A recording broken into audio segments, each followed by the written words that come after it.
January 14th, 2003. Dear Diary, I was really scared today, but first I was happy. There was a snow day. We made a snowman named Frosty, except Mom didn't have any carrots. Me and Lauren played in the ice outside and on the swing set. It was really fun until I went down the slide. I went down the slide and kept sliding into the woods and fell into the prickly bushes. My face hurt really bad and I had lots of cuts. Lauren got Daddy, who helped me out of the woods and gave me hot chocolate. I am scared because everyone is going to laugh at me at school tomorrow. I really hope that my friends will still talk to me. Also, I have bruises from falling and they hurt.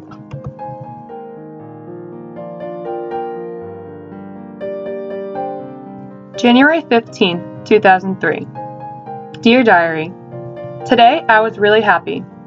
There are still a lot of cuts on my face, but I don't think anyone saw my face in school because no one said anything.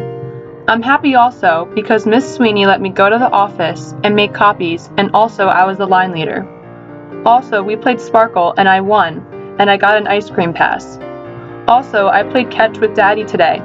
He said I could be a really good softball player if I keep practicing. The sad part of today was when Mom said to eat broccoli at dinner. My face is starting to heal, but it's really itchy, and Mommy keeps yelling at me not to scratch it.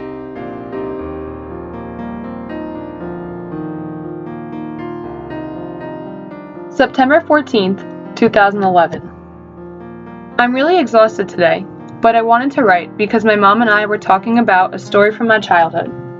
When I was in kindergarten, I went down the slide in my backyard during an ice storm and proceeded to slide down into the ravine behind the swing set, filled with prickly bushes, branches, and other plants.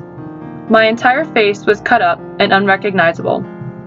After a major tantrum in the morning, I sat in Mrs. Sweeney's kindergarten class with my head down, praying that no one noticed my face. Not soon after the day started, Miss Sweeney sent me to the office to make some copies of a worksheet we would be doing later in the day. My mom told me today that while I was gone, Miss Sweeney called a secret meeting with the entire class. She told them that I had been in a terrible accident the previous day and that I was very sad about how I looked. She asked each student if they could do their best to ignore the cuts all over my face, and they of course agreed. I came back from the office shortly after. That day, every student who talked to me didn't even glance at the cuts all over my face. For just a little bit, I forgot they were there. I look at my teachers a little differently now.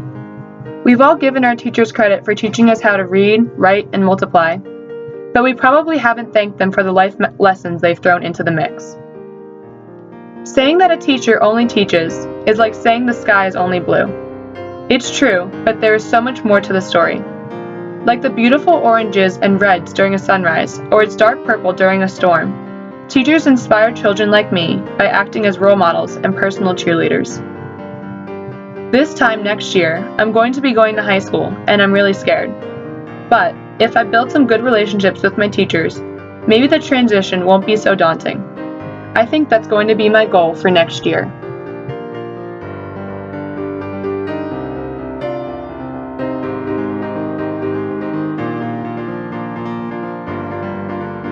June 24th, 2015. I can't believe I graduate high school tomorrow. Don't get me wrong, I couldn't be more excited to start my new chapter at Penn State, but I'm really sad to leave my teachers behind. Miss Ludeking and I have become so close over the past 4 years, especially when I went to her wedding 2 weeks ago. Honestly, she's become my second mom, and I'm so sad she won't be there to give me help and life advice next year. Some of my friends didn't become close to any of their teachers. I don't think I could have gotten through high school without forming those close bonds. Even now, my friends see teachers as those who stand up in front of the room and give tests. I think what Miss Sweeney did for me all the way back in kindergarten has given me a different perspective on teachers. It's something I appreciate and will most definitely take with me to college. I want to get to know my professors as more than just teachers too. It's crazy that what Miss Sweeney did for me over 10 years ago has changed my life so much. If I could give any advice to those younger than me, it would be to get to know your teachers. They may seem mean at times, but in my experience, they're usually the most understanding. They've been through it all before, and sometimes they can be better friends than the ones you make in school. I'm so happy that such a traumatizing experience happened to me when I was little. If it didn't, I would have missed out on some amazing relationships with teachers of mine.